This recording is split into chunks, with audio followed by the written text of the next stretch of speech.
is, yeah. I was saying episode 40, man, cheers, mate. Sober October, cheers.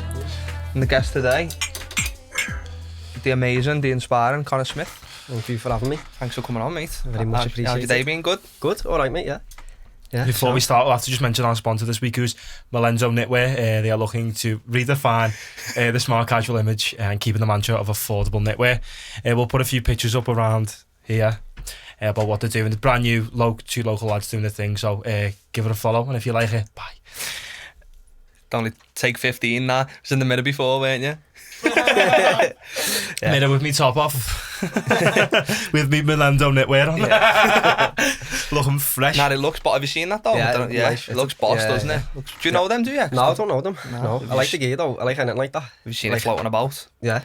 It's proper like a re-skier, isn't it? Yeah. They got told, I think they got told that it's one of the t-shirts was the comfiest t-shirt or the best fitting t-shirt they've bought off the person. Like them two love all that as well, don't they? do, Whenever you see that, we had a party and one of the lads who started it was there and he was like, do you like this, lad? No, I was like, I like this. He was like, do you? Yeah. He was like, it's mine, this. It's like, didn't think it was mine. I didn't know what he meant though. I was like, and he went, no, I made it. I was like, no, you did you? And he was telling me all about this and I was like, you smashed it. Yeah, it's about that. Boss. But they're going to come on, aren't they, in the new year? Yeah, February. But anyway, less about them. What about Connor? So the reason you're on today, Connor, is, well, do you want to explain why you've wanted to come on, why we've got you on? So obviously you live with a condition, which we'll go into a bit more, and you've decided you want to go a bit more vocal with it. Yeah. Is that right? Yeah. Yeah, definitely. So what's inspired that to be more vocal? First of all, what is it? So cystic fibrosis. Yeah. Explain a bit about that. So the condition, what cystic fibrosis actually is, essentially it stops movement of water and sodium in and out of my cells. So where my cell wall should be able to let the fluids pass through, mine don't. Basically, they don't function right. So because of that then causes like a build-up of thick, sticky mucus in my body, and that basically just surrounds everything, stops all like me major organs, my digestive system all like functioning as they should. Also inside the cells are what's called CFTR proteins, and if I can get this right, that stands for cystic fibrosis transmembrane conductor regulator proteins. I only learned that like last week because I've been looking into it more myself. Do you know what I mean? Practicing in front of the mirror. Yeah. Bit like Jay with this. So because they can't get out either, everything just doesn't function properly, basically. Okay. So is it a deficiency? Is it a deficiency of something, or is it like, what is it? Is it it's a genetic condition. A genetic, yeah, I know it's inherent, is it? Yeah. Yeah, it's caused by a faulty gene. Okay, so everyone, like we've all got copies of the cystic fibrosis gene, but 1 in 25 people have a faulty version of that gene. And then when two carriers of the faulty version meet, then there's a 1 in 4 chance that the baby will have cystic fibrosis. Okay. So the 1 chance you'll have it, 2 out of the 4, so you've got 1 chance you'll have it, 2 and 3 will just be a carrier of the faulty gene, and then 4 won't have the faulty gene. Will still have the gene, but not the faulty version, and won't have cystic fibrosis. So what percentage of the population lives with cystic fibrosis? I think it's 10,000. I think it affects 10,000 people in the UK, yeah. I think so. But yeah, it's basically the main issue it causes is a mucus build-up.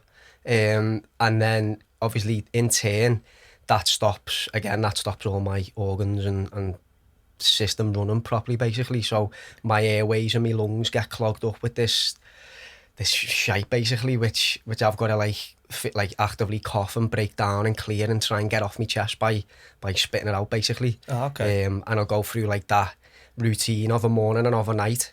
So first thing in the morning, I'll get up, have a little drink of water, and then I'll have nebulizers, which are, it's like a little it's like a little round device, and then I'll pour the liquid solution into these mouthpieces, and then that turns the liquid into like vapor, which I inhale, and then that starts breaking down the mucus. I've got another one which is like a salty water. It's called hypertonic saline. I just call me salt nab, and that what the idea behind that is it draws the water out of the mucus, making it easier to get up. Like makes it thicker but easier to get up. And that also, like, it's like a bit of an irritant, so it makes you cough, it makes you actively cough. Okay. So even with all this, you've still got to cough everything up? Yeah. Because that's the goal, just to break down as much as I can and get everything out. Okay. And then, so I'll go through my chest clearance, which takes like 25 minutes, half an hour. And it's like, if you can imagine, just like sitting there and just coughing basically for like 25 minutes. Every it's like, day. It's not nice, do you know what I mean? I mean, it's just my routine now. Yeah. So it's not like a big thing for me, but at the same time, like sometimes after it, when there's a little bit there where I can't quite shift and I've got to work a little bit harder, it'll like not wipe me out, but I'll feel it. Do you know what I mean? Yeah, Like I'll ache and me joints are sore and stuff like that. But again, that's just like part and parcel of it. That's just how Your it is, life, really. yeah. So obviously this is a condition that you're born with. Yeah. What's it look like for like parents with a baby with cystic fibrosis who can't cough themselves, or do you know what I mean? Like when does it start that you do it for yourself, or when does the condition develop in life? Is it from the off, like the mucus buildup? Well, I got diagnosed at 6 months, and people get diagnosed at like 12 or 18, like years, do you know what I mean? Oh, They can get diagnosed later in life. I don't know whether that's just like the faulty gene like lying dormant and then it becomes active. Yeah. But people do, it is like, it's not rare for people to get diagnosed later on in life. But as far as like treatment for like babies and stuff goes, I used to have a lot of like physio, as in like just patting on my chest, and like I spent quite a bit of time in hospital as a kid, from like the age of 6 months up to like the first few years of my life.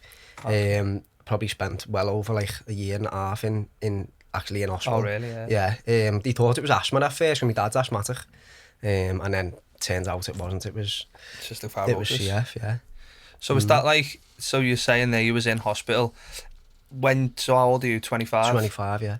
So when you was in hospital 25 years ago, obviously it's quite like not a common thing, but a lot of people know about it now, and it's kind of coming into into like the limelight, so to speak. 25 years ago, when you're saying they thought it was asthma, was it not a big thing? Was it not? Was it not on the radar in medicine? I don't think so. Like for me, mum and dad had never heard of it. Oh really? No one had heard of it. Basically, it was like this new thing to them, and it must have been hard for them, like, because they had me quite young as well. So to have a baby like the 80 did is quite big. So, and then to have that on top of it, it must have been a bit scary, like, for them. Yeah, but not knowing what it is. Yeah, exactly. Yeah, definitely. But like going like later on, they've never been like too protective over or anything like that. They've just sort of let me run free, do you know what I mean? And just get on with it. Yeah, and you have lived your life, haven't you? Yeah. Where's that come from then, mate? So obviously you do a lot, you're active, you're physically active, you do live your life to the fullest with everything you do. Yeah. Where do you know where that comes from? Has that always been how you've been? Yeah, I think so. Like, I've never shied away from anything, from doing anything where, you know, maybe I might have thought, oh no, I'm not going to be able to do that. I've got, because of my condition, I shouldn't do that. Yeah. I've always just done everything what I could. You know, if you'd asked me to play a sport, I've represented the school in like every sport you could name. Like my mates always say I'm one of them annoying kids who's like good at everything. At every sport, yeah. So yeah, I've just always just cracked on basically and done whatever I could. And then obviously being so active, that's benefited me growing up and like coming into it, like starting to look after myself, like passing over from my mum and dad, making sure that I'm on top of all my treatments and stuff. Yeah. Because I've got to take, there's quite a bit of medication that I take. Like I'm on this like more natural path now, where I'm trying to sort of not come away completely from the pharmaceutical route, because that's got me to where I am now. So I can't just like turn me back on that basically, because there is some stuff that do like really good things, and I'll speak a little bit about the treatment what I'm on at the minute, which has been like life changing for like a lot of people, and it's done massive things for me despite being on it for like a couple of weeks. But yeah, like coming into like me later teens and that, I think being so active and just doing everything that I could has definitely benefited me, both health wise, like physically and mentally. Yeah, definitely. Has that then impacted the CF in itself? Because the fitter you are, is it easier to deal with? Basically, yeah. But it's a bit of a tricky one, because I'm not really the best example of someone with CF, but at the same time I'm a good example of what you can be with CF despite having it. Do you know what I mean? What do you mean by that, mate? So if you've got CF, you've got it, but then there's a lot of different types of genetic mutations within that. Oh, okay, so, whereas my digestive system is basically non-existent. So, well, it is, but because it's surrounded by all this mucus, which stops it working properly. I can't break down the fats in my foods. So I'm unable to gain like the right nutrients from foods. That's why I'm so big on my nutrition and what I'm putting in my body. So I have to have between 12 and 14 tablets every time I eat, depending on the fat content of the meal, to help break them fats down and like absorb all the good stuff from it. So whereas mine is non-existent, someone else with CF, their digestive system might be fine, but their liver function is just like finished. Do you know what I mean? And they're on a lot of medication for the liver. It's like, if you've got it, you've got it. But then within that, there's like different types of it and everything. Yeah, sort of. Yeah, like people suffer with different things more than others. So where I'm able to be so active, some people with CF might not be able to do that to a certain point. But I think my message is what I'm trying to put out there now. It's not like look at me and copy me and do what I'm doing.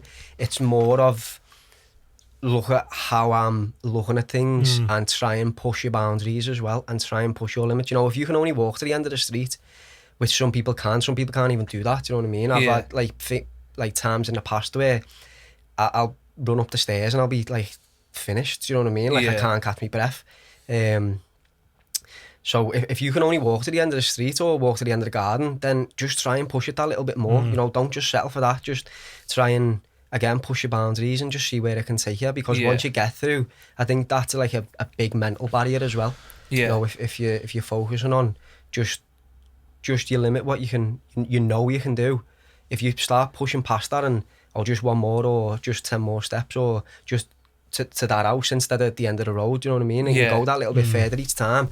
I think that'll then like trickle over into you know, like your body follows your mind, so you're going to trick yourself, aren't you, into doing more. So have you always had this mindset, or have you noticed, so obviously recently you want to get your message out there, have you realised like, wow, my mindset can benefit people, or have you always been conscious that you've had this positive mindset? I've always been conscious that I've had a positive mindset, but until, say, the past, very recently, really, like, say, the past couple of months, I've only really took proper notice of how it could benefit people and how it does. So, you know, like, growing up, like, a lot of people would always like, tell me, oh, you're an inspiration, or what you're doing is amazing.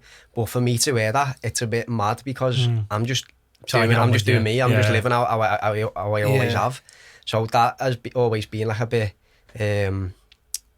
hard to process. Because again, I'm just living how I always have and just cracking on, basically. But then I had a conversation with one of my good mates, Mozza. We were out for one of the lads' birthdays. And we were in Attic, them good times where you could go out and and talk to your mates, socialise, and talk to people. And we were just talking about like general stuff, and then he was like, "You need to be an ambassador for like cystic fibrosis." And I was like, "What? Like, why?" And he was like, "No, you don't understand like the impact you're having on people." And you know, when we have parties and either I get off or I'm not there, he said like, "You'd always come up in conversation, like in a good way." And people are always talking about the stuff what you're doing and how it inspires them. And then again, for me to hear that, it was a bit mad. But then it sort of like clicked.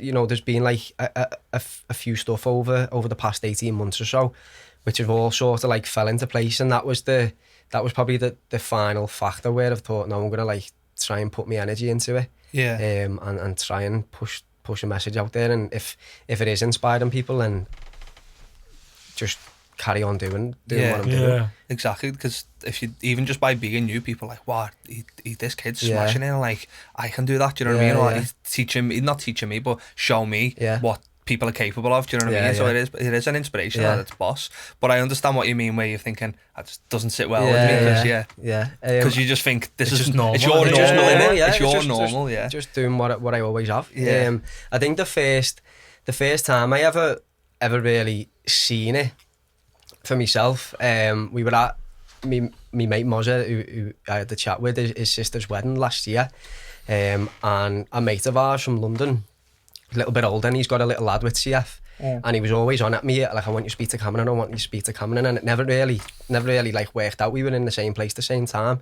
So Cameron, I think he's 12 or 13, and he was at the wedding. So Courtney came over and he was like Cameron's here, do you mind speaking to him? I was like, yeah, of course. So I went over to him, and like he introduced me, like Courtney introduced me to him. Was like, oh, this Connor who I've told you about, he's got what you've got. And when he looked at me, it was like he's never seen anyone looking like as well as I do with the same condition as him. And like the way he looked at me, it was like, wow, this, like, I've give that kid something there, do you know what I mean? Yeah, like a little bit of hope. Yeah, exactly. And hope's massive for people, do you know what I mean? Yeah. So do you think that he's used to like seeing sick people or unwell people? Yeah, and especially at that age, you know, like, you're starting to get phones, you're starting to be introduced to the internet. Googling and all you've got to do is Google cystic fibrosis, and one of the first things that comes up, you've got a low life expectancy. Do you know what I mean? And to only be introduced to that and not see another side of it, must have been like massive for him. So then to see someone like me and speaking to him, ask him how he is, and like, are you doing sport, are you keeping active, and then knowing that he's took something away from that, and hopefully, like, you know, thought, oh, maybe it's not as bad as especially that age, at a young age as well. Such an important age. He doesn't know what to expect, and yeah, it's like, of course, overwhelming. Someone like yourself who's doing so well, keeping so active, and that can stay with you not just for a short period of time, for life. Do you know what I mean? Definitely. Yeah, like that kid could build his life on, you know what, actually, remember Conor who I met in the wedding, like I can be as fit and healthy as him, and that's what it's about, isn't it? So is that what your message is it? Is showing people like it's showing people like the alternative way to cystic fibrosis? Definitely, not just being obviously being active and training and doing all these different things, it's a massive part, but it all works together with so being active, your nutrition, what you're putting in your body. So we're deficient of so like the minerals and nutrients, because we can't get them from the foods. So you've got to look after what you're putting in your body. You've got to, your body's naturally inflamed anyway. So for instance, putting dairy in your body, it's just going to make it worse. And then on top of that, your mind, like, which is massive, your mindset and how you're telling yourself and you're affirming to yourself. If you're just focusing on being sick and feeling like shit all the time, then that's just going to be out. That's just going to be how you are forever unless you change that view. Like, I'm big on that, like affirmations and telling myself I'm not unwell, I am well, I'm healthy, I'm strong, I'm fit, and I tell myself that all the time, and I feel like it's working. Do you know what I mean? I think I've always done that subconsciously as well. You don't even realise it, do you? Do you know what I mean? You're just like, not trying to be like, just trying to be like, trying to be your best person. Do you know what I mean? In the end, like, it just clicks. You're like, maybe I'm the way I am because of my mindset and what I want to achieve in life. Of course. Definitely. But going back to the nutrition side as well, what sort of nutritionally, have you changed anything in your diet and you've seen any sort of improvement, or is there anything in your diet which you'll see negative and stuff sort of happen? So I'd say number one is dairy for me. You know, it's a mucus thickening food. And you'd imagine by eating dairy, though, wouldn't you? Like, and I used to just drink milk by the gallon. You know, love cheese. Being told milk was healthy. Yeah, exactly. And up until about 3.5 years ago now, and my girlfriend Sarah, she's going to uni to be a nutritionist this year, but she's always been super clued up and super knowledgeable about nutrition, always researching and looking into stuff, especially on my behalf, from when I wasn't as clued up and motivated about looking into my nutrition. So she's always like pushed me in that direction and like being really helpful to me in that way. So she first brought it up about dairy and I started looking into it. Didn't think I could do it because I drank and ate so much of it. But just gave it up like that, really. It's easy, innit? Like, to actually stop. So easy. But I think, again, because you're told that dairy is healthy for you and you need it in your diet, and it's like a staple of your diet, you don't even give it a second thought. But then once you start looking into it and finding out what like it really does to you. And even just how easy the alternatives are. Definitely. Just, I can get that from that. But and then in like a couple of months, I noticed a massive change in like the mucus what I was bringing up. It wasn't as thick, there wasn't as much of it there. I wasn't as wheezy, or like, when it was only until I stopped it, I noticed like the feeling of it. You know, you get like a film in your throat, and you can feel it all sitting there. That was just like, I didn't think that was I always just thought that was my CF. I didn't think it was the dairy.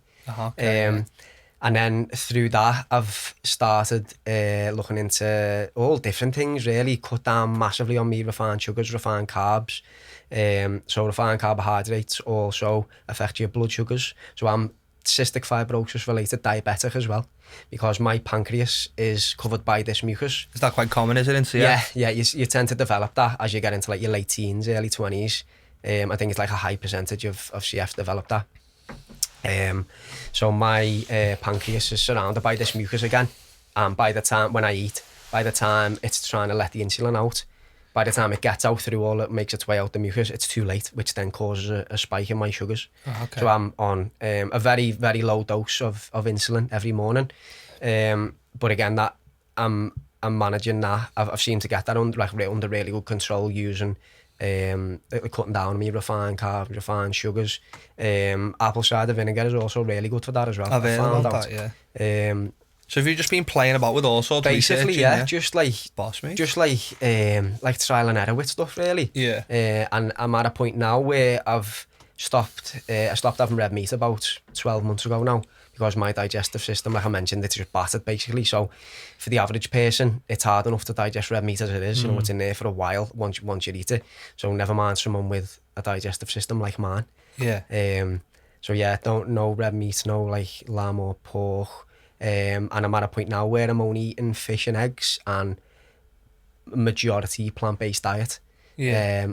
And for me, it's just like more people need to know about this route, because when with like the dietitians through the hospital and that, I don't want to like count them out and say that they're not doing a good job. Yeah. But they're trained in medicine, aren't exactly, they? yeah. And something what's so big with cystic fibrosis is getting your calories, high fat, high calorie diet, because we burn energy and have a really fast metabolism naturally. So, you know, an average person's maintenance calories might be 2,500 calories. I need to try and get 3,500 just because I burn so much on top of that. Why is that though? It's again to do with the digestive system. Yeah. Because we're not getting the right amount of, we're not absorbing the right amount of stuff. So you just need to take more in to take more from it. Yeah.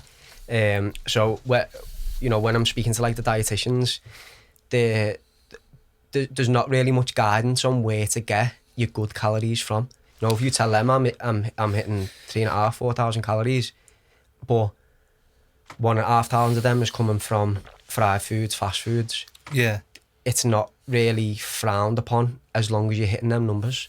So the same with, you know, get your fats from milk. Like, make sure you're eating dairy in your diet. That's like a big thing. So when I'm telling my dietitians that, like, they're looking at me like I've got 3 heads. Because you give it up, yeah. They're like, well, where'd you get all your calories? Where'd you get your calcium? I'm like, leafy greens, chickpeas, chia seeds, you know what I mean? There's all these different ways, and I think that people aren't aware of that, of this like sort of route, and I want to be the one to try and let them know that. So since putting all like this sort of stuff out on Instagram, I've had loads of messages, like boss messages of people like, oh, I'm gonna try that, I didn't even know you could have that, you know, of all these different natural products that I'm taking. So for instance, the sea moss I have, Condus crispus sea moss, of my mate Reese, which he sources himself and mixes with all these like powerful herbs. Again, that's something where I'll take that, and within a couple of days I'll feel like a load of the stuff on my chest are just being lifted. It's like a super beneficial thing. It's like one of the most natural I think nutritious things you can have. Isn't it something like there's 112 minerals in our body, and that's got like 108 or something? Yeah, it's got like a silly amount of what you're missing. And also like the soil deficiencies in the UK, because of the I'm not sure like the exact science behind it, but the sort of minerals that we need, we should be getting from where the food is grown in the soil. It's just depleted, so our body's missing them, and then that replenishes that through the sea moss. So it's like powerful stuff, and I've got like all these like mums who are wanting to become more open to stuff like that, who have kids with CF, but again they're not aware of it, because the natural, like inverted commas, natural diet, what you should be on is high fat, high calorie, getting your calories from animal products, dairy, meat, all these things. Yeah. So it's nice to be able to I don't want to say educate them because I'm not qualified in that way, but it's showing other educate them on experience, basically. It's not from a book. It's like you can see it. You know what I Yeah, mean? It's not exactly. like, oh, that's good or that's good. Yeah, you know what I mean? yeah. Like, And it's not like you're telling someone something. So, for example, obviously there's everyone's shouting about plant-based and vegan and the natural approach. You're living with this condition and you're proof that you can live can live this life on the natural path. And you're saying that you've got the balance between the pharmaceutical side as well. Yeah. So I think, like you're saying with that kid earlier, like he's seen you and being like, wow, like drew inspiration from it. Yeah. There's going to be people now who do that even with this alternative way. I'll just have mates will have a go with that. Yeah. You know what I mean? Yeah, it's definitely. boss, mate. It's boss. I love it. Yeah. I love it. So what is your message then? What is it that, like, how are you going to go about this, do you think? Have you got a plan in place? Is it just speaking like podcasts and your Instagram? Initially, yeah. Like when I put the first video out, I didn't know what to expect from it. And it just like blew up. It was mad. That's it. We had about 5 or 6 people message us straight away, and I was like, 'cause I didn't see it, I didn't follow you like that. I was like, I'm gonna have to get him on, like, do you know what I mean? Yeah. How many views have you got now? It was Like 12k, innit? It was like 12,500 views in like 3 days. It was mad. I had all these. My phone was going like off its head. Like I'd check my phone, clear the notifications, put it in my pocket, take it back out, and it'd just be full again. It was crazy. I gained loads of new followers. Got loads of messages. Again from parents of kids with CF, people with CF themselves, all saying like we sometimes, like, don't get me wrong, there was a few people who were saying they want to chase like the more natural route, and when they're speaking to doctors and dietitians, they're sort of just like shut down. Yeah, exactly, and they feel a bit lost. So it was nice to see someone like myself who's coming out and speaking out about like that. Yeah, that's that boss, way. Mate. Boss. And then even on top of that, people who were just everyday normal people who are saying, that give me a bit of a motivation to get my arse into gear and get back in the gym, or to start eating healthier. So like I said in the video, even if it touches one person, then that's a win for me. Yeah. You know what I mean?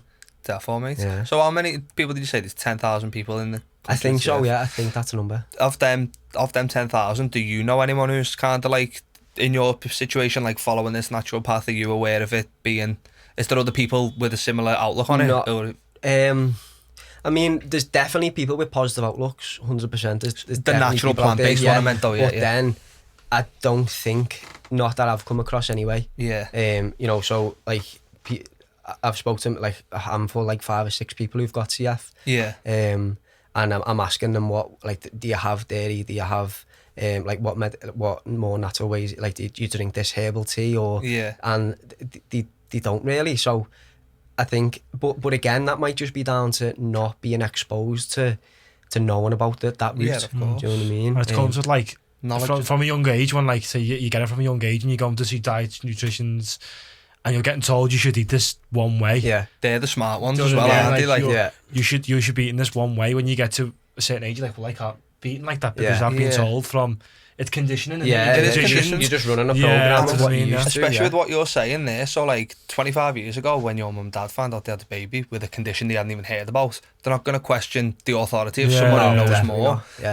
But like now, obviously, there's more information. But kids, especially, and parents who haven't looked into it, they might just think, "Oh, you've got all the answers." But the science is constantly disproving itself. Isn't it? Like you are the living proof that you've said you felt better since being on this path. There's obviously, it might be for everyone, but there's definitely, like, what do you say? It's an alternative approach to life. Alternative approach, yeah. And it's going to benefit other people, isn't it? Definitely. Yeah. Of course. I think there is, like, the ones who I have spoke to personally, obviously they're a bit older, or around my age, or maybe a little bit older. And again, it's just that what they've been, like that program they're running, what they've been conditioned to and made to believe will benefit them, maybe won't benefit them as much as they really think. But then I spoke to a lady who has a daughter with cystic fibrosis. So she actually adopted her a few years ago. I think she's 9 now, and she's got her eating vegetarian. She doesn't have dairy, and she's never had like a course of antibiotics. She's like super fit, super healthy. Yeah. And when when she's taken to the hospital, the doctors and the dietitians are like, no, like trying to ram dairy down her throat, they're saying like, oh no, she's underweight, when she's just under the target weight, but they're just relying solely on the numbers. They're not looking at the health itself and the well-being of the child itself. Yeah. So it's like reassuring to know there's people there who wanna follow that route. Yeah. Especially conditioning them from that age again, and like breaking that like sort of not stigma, but that belief of there's only one way to do it. So you think there should be a lot more education with younger people towards the sort of natural route? Definitely, yeah, 100%. One of my physios, he has gone to university to study nutrition. He's like an exercise physiologist. So when I'll go in the hospital, I'll have like an appointment with him and just talk about like what exercise I'm doing and how it's how me lung functions are looking. So he's gone back to university to study nutrition and wants to go down a more plant-based route. Yeah. But again, it's like that younger generation. I think he's only like late 20s, 30, maybe 30s, and you know, it's whether the doctors will allow that input on it, because obviously he's not going to have a massive say on it from his position at the minute. Yeah. But hopefully by the time he's qualified and will have more of a say on trying to introduce more of them ways. Yeah. So it is reassuring to know that people are like seem to be becoming more open to it. Yeah, definitely.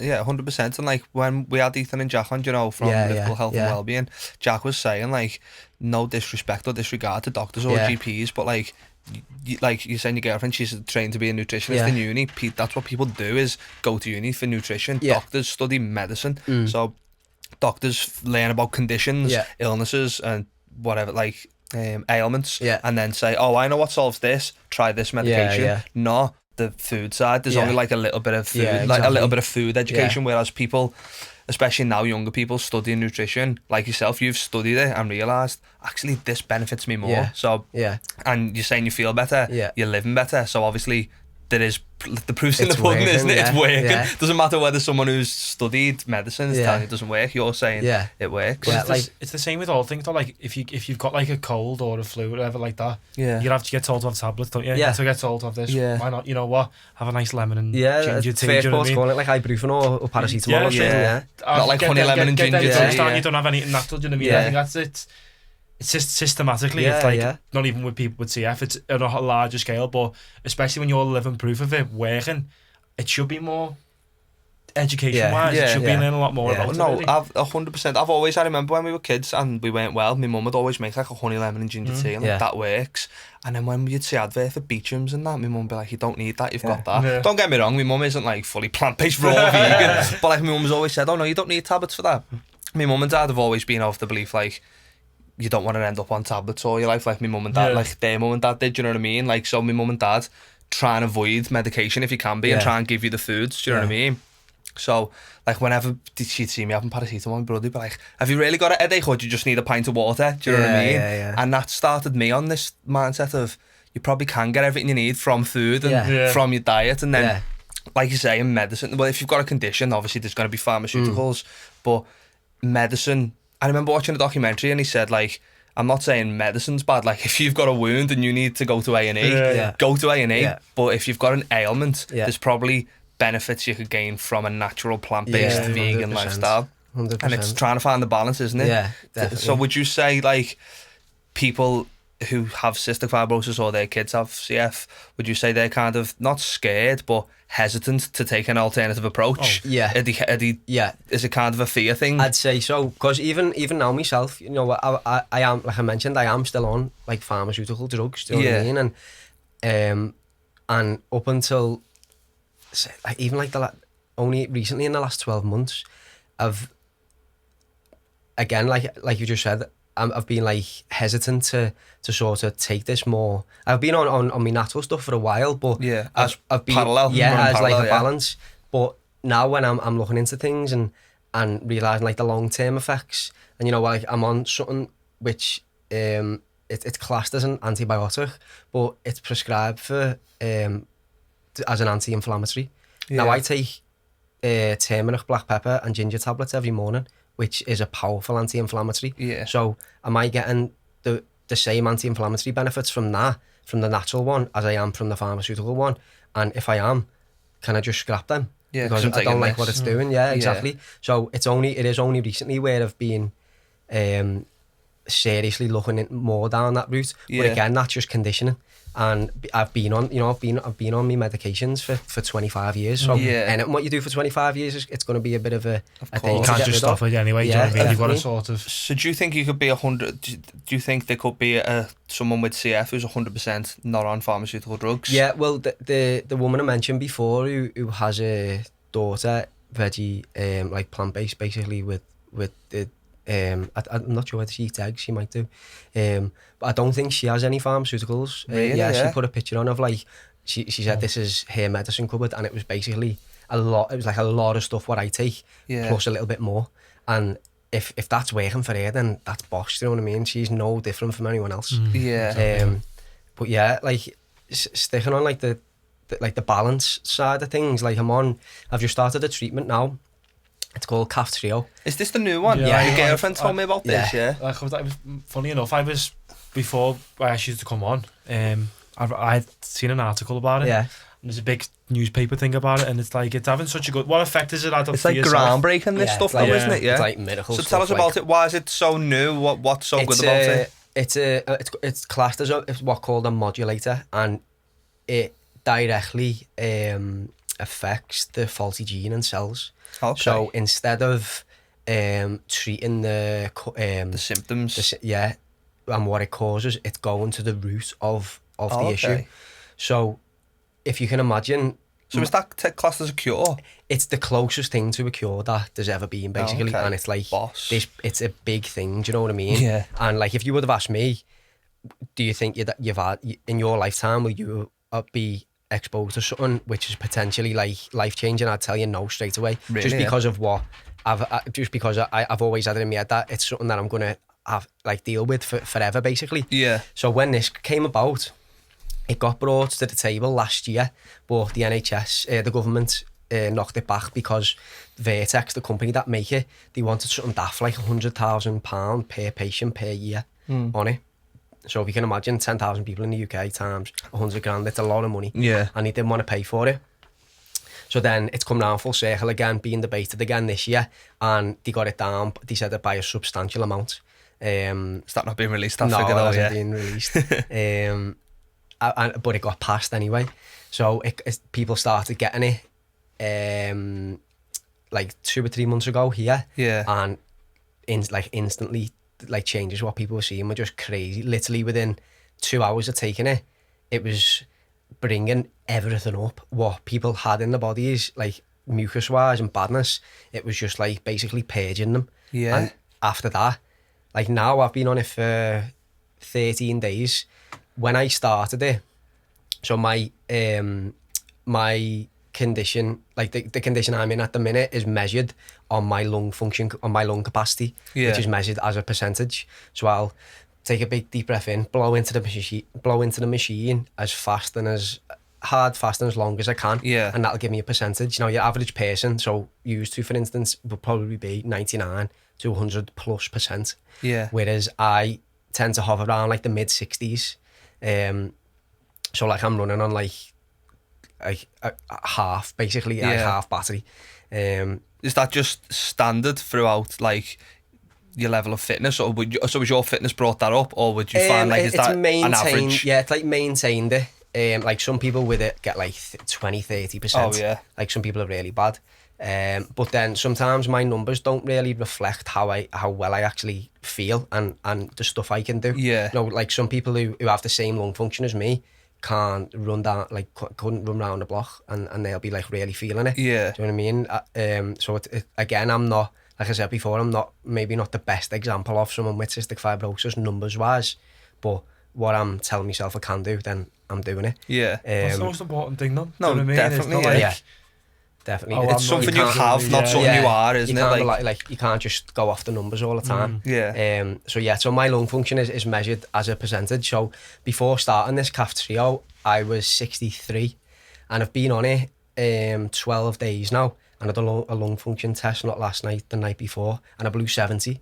Yeah. And I haven't blew 12 days. I haven't blew 70% since I was like 16, 17. Yeah. Do you know what I mean? It's like, it's serious stuff, and people who are in like intensive care and on oxygen 24/7 are doing like 10k walks now. Do you know what I mean? In the space of like months, it's mate. crazy. Boss. So when I'm saying about having this balance of stuff of what I'm on, I could never turn me back on something like that. Which is it's revolutionary. Yeah, that, exactly. Yeah. So it's definitely good to have like the balance. Yeah. But that's with everything. Like, yeah. Do you need them headache tablets, or do you need a pint of water, or it's like, do you need X, Y? That's the only thing I can relate to. Do you know what I mean? Yeah. But then you're saying you couldn't turn that down because it's so groundbreaking and revolutionary. Yeah. But then there's the two you can live a, what's the word, when stuff's parallel, like a synergy between the two. Do you know what I mean? Like a balance. And you do work like in tandem with each other. Complement each other. Yeah. Definitely. That's boss. That though, mate. That's a belter. Stuff like what they've especially done. for like someone who's like just finding out they've got CF maybe, or do you know what I mean? Thinking like, because you've said you accepted that there was probably never going to be anything. Yeah. Like you've just kind of come to live your life and still smashing your life with that. There might be kids now who've found that and it gives them hope. Do you know what I mean? Definitely. Like, like I said, hope's like one of the biggest things you can give people, isn't it? So, it's like exciting stuff. Do you know what I mean? Especially for like the younger generation coming, like because kids, I don't think kids under 12 can have it yet. Oh, okay. But so more often than not, you tend to be. I don't want to like generalize everyone, but you tend to be like quite healthy, if that makes sense. But then if they're getting to that age and you can have that extra boost, then it's going to be massive for them. Yeah, you know definitely. So touching on what you mentioned earlier, when kids Googled CF, and you said there's like a low life expectancy. What is the average life expectancy? I think it might have changed now. See, this is something that I've never properly looked into. I've never really bothered with it. Yeah, I think it's like 40s. It might be low 40s. I don't know, but. Like, has this drug increased it, I presume? Yeah, I reckon definitely that'll go up soon. Yeah, 100%. You know, I'm in like Facebook groups for this new drug, and there's like CFs on there who were like 50s and 60s. Yeah, and that's so it's even that's like reassuring to see. Do you know what I mean? And that's what you're. Sorry to interrupt me, but what you're doing there, and with your message, you could be inspiring people who are like, do you know what? Actually, he's smashing it. Yeah. That gives other people hope, and it's what it's about, isn't it? Because I imagine that 12-year-old kid who's YouTubing or Googling CF, that could be so much like daunting, overwhelming information. So the more positive they can see with people with CF living their life, it's only an amazing thing. Mate. So hats off to you, mate. I'm proud of you, smashing it, nice boss. One of the things I was seeing before we done this, which was really amazing, what you've done is the mountain. You've done Tugbel. Tubcal. Yeah. So where is that? It's North Africa, is it? Morocco, is it? Yeah. How high is it? 4,167 metres. To be exact. So, to be exact. Big like. Yeah, big like. It's no snow. It's an understatement. It's no fresh Sunday, like. There's still scouts at the top. Yeah. So how many years done that? Was that 4 of us. Was that for a charity, was it? Yeah, that was for, so there's a charity, a family-run charity called Friends of CF. Yeah. It's run by the Hayes family, but did they lose the daughter to CF? So someone I went to school with, when we put on a story, she messaged me. I'll tell you after who she is, and she was like, "Oh, is it Connor?" And I was like, "Yeah." And we were having a conversation about it, and it was her cousin. Really? Yeah. So and then she told me, because I was like, "That's mad that you've messaged me this," and she was telling me all about it. Bosh. So so is it like? Are you involved heavily in that charity? Not really, no. So how that charity works, you've got to be nominated by someone who's benefited from the charity. So I got nominated by a girl I know through the hospital, and I've known for years through Older A. Yeah. And then going into Broad Green, where I go now as you get older, into the adult Aussie. So she messaged me about 3 years ago now and said, I've nominated you for this charity. And what they do is they give that money, I think it's like £250, directly to the family. So they go and hand the cheque for 250 quid to the kid or the parents, just to give them like a bit of respite, or go and buy something nice just to get away from the realities. Don't they do like trips and that as well? They do loads. I think they've got like a cabin somewhere as well, like a little retreat thing where they can send families, who are having a bit of a rough time. Yeah. So have you been involved on the other side of it? Have you benefited from the charity before? So I got nominated for it. by Keely, this girl I know through the hospital. So I met Stephen Haynes, and he's a dead sound fella, and like he came to my house, and we were me and Sarah were just going to Berlin like the week after, so it sorted us for our spending money as well, so it was nice. Boss. So then when we were like toying with the idea, because we're like everyone else, you know, looking like a fresh Sunday of like every other scouser. So it's something we do all the time anyway. You know, we're doing different mountains all the time in the lakes in North Wales and that. And so we were like, let's do one, let's go away somewhere and do one. So we were looking at ideas, and then my mate Kyle, he sent one in saying, oh, look at this one, let's do this. So we were like, oh yeah, Sam looked into it, dead reasonable for the price, like a 3-day trip. Did you have a guide? Yeah. So everything came included, your guide, obviously your accommodation on the mountain, your food and that. So then we were all up for doing it, and he mentioned, why don't we do it for charity? Yeah. So then when we were thinking of charities, obviously it made sense to go with a CF one, but the reason we chose Friends of CF is because I think with big charities, the money sort of gets lost and you can't see exactly where it's going. You know, that's not taking away all the boss work they do, but with Friends of CF, you can see exactly where it's going, and there's like that personal touch to it. Yeah, especially when you've benefited. That's boss, definitely. mate, I love that. So there was like no second thought to where it was going. Yeah. So in the end we raised like just on $4,000. Yeah, that's boss, that. How long was the hike? Was it 3 days? It was 3 days, yeah. So we flew to Marrakesh at like the evening in Marrakesh in the hotel, and then got picked up early in the morning and drove to a little town called Imlil, which is at like the foot of the mountain. It's like this little market town, it's bosh, like built into the mountain, do you know what I mean? It's bosh. And then started from there, met our guides, Yusuf and Mohammed. Yusuf was 24, so he was our age at the time, and he was just like the freak of nature, you know, because he was from Imlil, so his like exercise growing up was running in the mountains. So he was banging the mountains out every day. So he'd actually done from Imlil to the top of Tubkal and back again in like 4 hours and 50 odd minutes. What? And there's us like 3 days in on the trek. His hands didn't even leave his pockets. He didn't even get out of first gear. Do you know what I mean? He was just plodding along.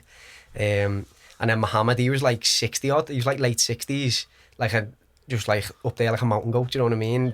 Proper guru. Like, knows it like the back of his hand. Yeah. Both dead sound, both spoke English dead well.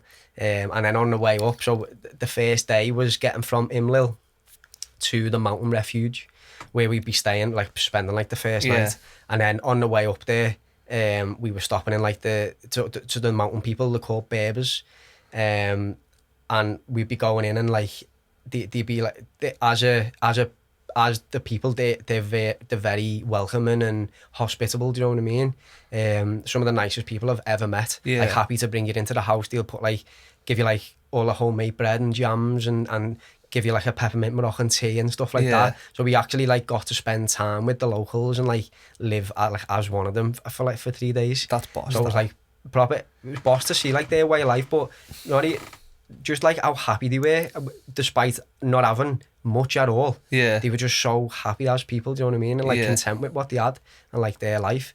So it was boss to see from like that perspective as well. So yeah, we got to the mountain refuge and the weather was boss all day.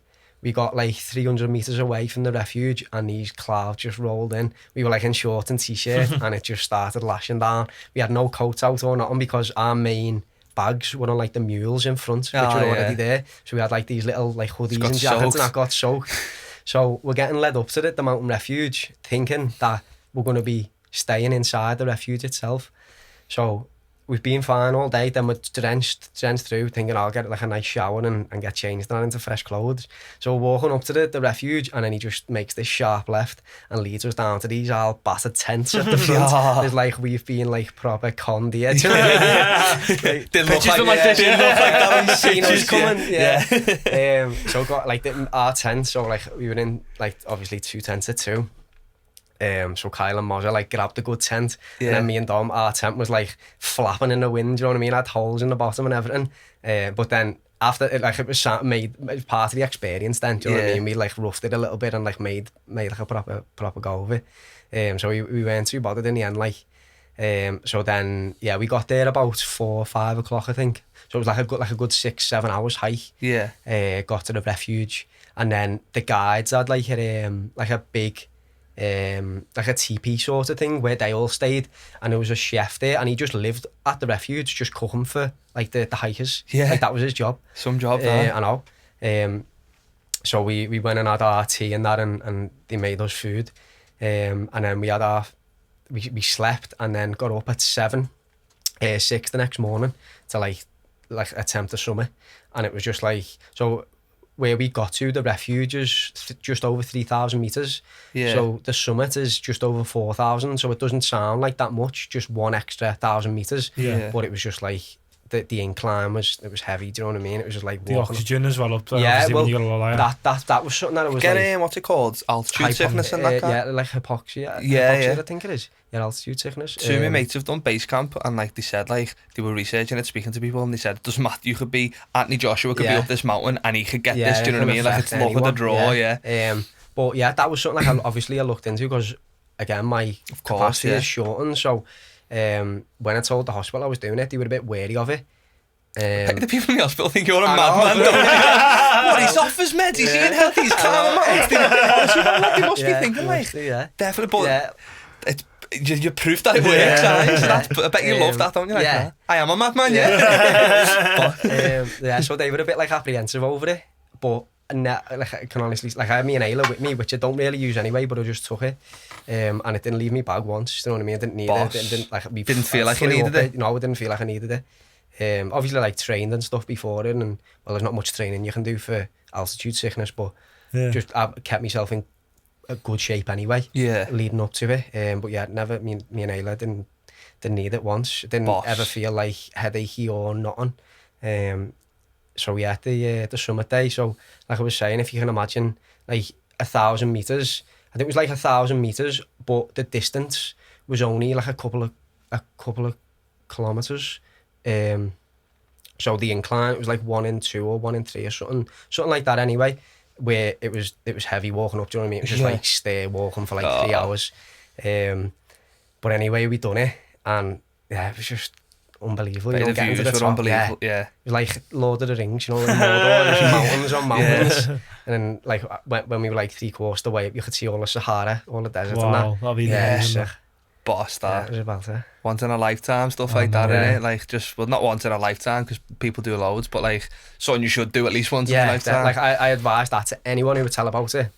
Yeah. Even like how cheap it is. I think it was like a couple of £100, £180 for like the 3 days, including your guide, including your food. Yeah. Like no brainer. Do you know what I mean? Yeah. You can't pay for stuff like you can. Like stuff like that's priceless. No, innit? Exactly. Yeah. So yeah, got to the top, and then there was like this little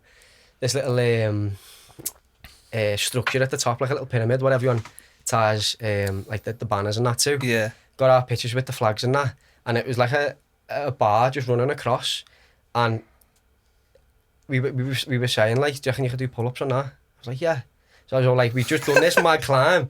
Started bang like 12 pull-ups out, like more than I can do anyway, you know, because like all the adrenaline and all that. Mm-hmm. So I've got a video of doing that. But yeah, it's boss. It's a belt. Unbelievable experience. Like, raise money for a good cause as well, mate. It's great that photo of you at the top, like. With the flag. Yeah, we got a flag made with all the, we got like the movement logo on there. Yeah. My mate is in a band called Lasonda. Got their logo on there. That was one of my best mates, Kyle, who done it with us. And then we had like the charity logos on there, and like the location and the Easterns and Normans, like the coordinates of the mountain. Yeah. We've talked about movements on here before, saying we loved it. It was such a good event. It was Crackle. We discussed it with the Crackle one, and it was because Harry played, didn't he? Yeah. And Nathan played the Marathi one. Yeah. How many years is it actually doing movement? Four of us. Yeah. And how many years you been doing it now? You know what I was trying to think before. I think it's 3. I think that the idea came about in the end of 2016. I think we went to the very first Liverpool Disco Festival. Yeah. And I think the Cracker lad said the same. It was like sort of the same thing. Like we were like, we can do this. Yeah. You know what I mean? There's a market for this. People want definitely, this. Like there wasn't many people there who were our age, and it was proper Mars and Tars. Like aunties and uncles and that. And we were like, we can do this. Let's just have a go. But it was like a bevied idea, do you know what I mean? What you come up with, and so was this podcast. So you're gonna like take over the world with, and then the next day it just goes like. What were we on about last night there, lads? But when like the day after, I was like, nah, I'm not gonna let that just pass. Yeah, you know what it's I mean? a good idea. Yeah, made got a group chat going, got some ideas together, and then just like it happened fast really. I think the Disco Fest was October, and then by January we'd announced it, and we're like had the logo and the venue and the lineup and all that. Boss. And then from there it's just like Yeah, that's like snowballed. Snowballed, it's doing well, Yeah. doing very like well. the DJs that you've had on as well. Like Yeah. the party we went to, it was like Mighty Mouse was on and Yeah, Shapeshifters and everything like Shapeshifters that. and that. Yeah, Good on that. someday that. Yeah, that was a belter day. That Summer ones are the best. Yeah, till it started pissing down, everyone ran in. Yeah. Everyone was loving it, lad. It was like, straight inside. Mighty Mouse was on, and then Paige was on inside. Yeah, and he just took over, didn't he? No, well, we said to Paige, like, do you want to play back to back with Mighty Mouse? Yeah. Like, we asked him first, say, do you want to cut this out? Yeah, because no one was dancing. Obviously, everyone was undercover. Yeah. So we're like, do you want to cut this here? And then you can go back to back with Paige if you want. Yeah. And then we asked Paige, and obviously she's like, she jumped at it as you would. We and were then, saying that, me and Harry, we were like, lads, she's made up, it's pissing down outside there. Like, So they done a little impromptu back to back. Boss. And then Shapeshifters was on. Yeah, some night, belter night, that. Boss. Have you got any plans for it? We did have, this year was going to be like a big one for us, you know, to like seriously step it up. We were speaking to like big DJs, do you know what I mean? Yeah, but obviously this happens. Other ideas. Less said about it, the better. Yeah. But yeah, well, I think like everyone, we're just waiting to get back at it. I reckon there's going to be some big things happening once it's all passed. Yeah, big changes coming in with it all. Yeah, definitely. I can't wait to the parties that we have. Do you know what I mean? Yeah. And I have my arm around it movement. Like. Speaking of music, though, to the album of the week. Then, Did you listen to the album? Yeah, you know what? The first song I was laughing my head off because it was just like, this album's going to contain everything that people don't like. You know what I mean? And we don't care. The first half of the album, I was like, it's okay, but the second half of the album was like, I was laughing at the first half of the album because they're just like taking the piss, I thought. Yeah. And the second half, I thought this is a bit more like serious in a way, and I enjoyed. Well, obviously my band and all that is not serious, you know what I mean? Yeah. But I did enjoy it. I'm not gonna lie, I did really like it. I thought because the first episode he said his kid listened to like proper like, what did you call it, lad? Like, I don't know, shooter hip hop and that, and I thought that's what he meant. I thought when I listened to this album, I thought he was defo listening to this album. No, not D12. I don't mind D12. As I said, you was made up, weren't you? Yeah, it was like, I put it on, it was a proper blast from the past. It was, and then I forgot all about that. Eminem was even in it, and he started, I was like, oh my god. Yeah. Seen Eminem live, I forgot to mention last week. I think it Leeds. Yeah, it was a heavy one. Like, Boss. I'd love to see him. I was there like, man, all the words. The album now, so I done a bit of research today, had a few videos on. This is a sick little fact, you know, Devil's Night, that's the equivalent of Mizzy Night in Detroit. So like the day before Halloween. So like, do you even know about Mischief Night? So like in Liverpool, the night before Halloween, I don't do it now, I don't know whether you still do it, but like when you're kids and that, you go out egging and like egging windows and getting chased and stuff. Yeah, it's like a common thing. They do that in Knots, but there's not a name for it. No. Oh yeah. That's just every day. Saturday night. Yeah.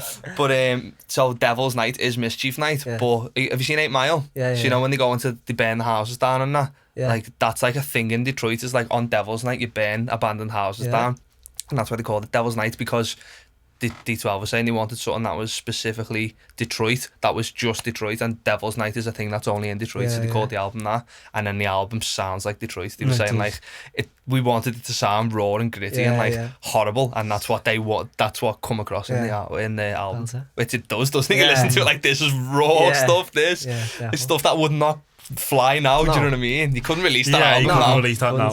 No way. It'd be cancelled. It'd be cancelled, it would be, Imagine Mike cutting hair. But yeah, it was.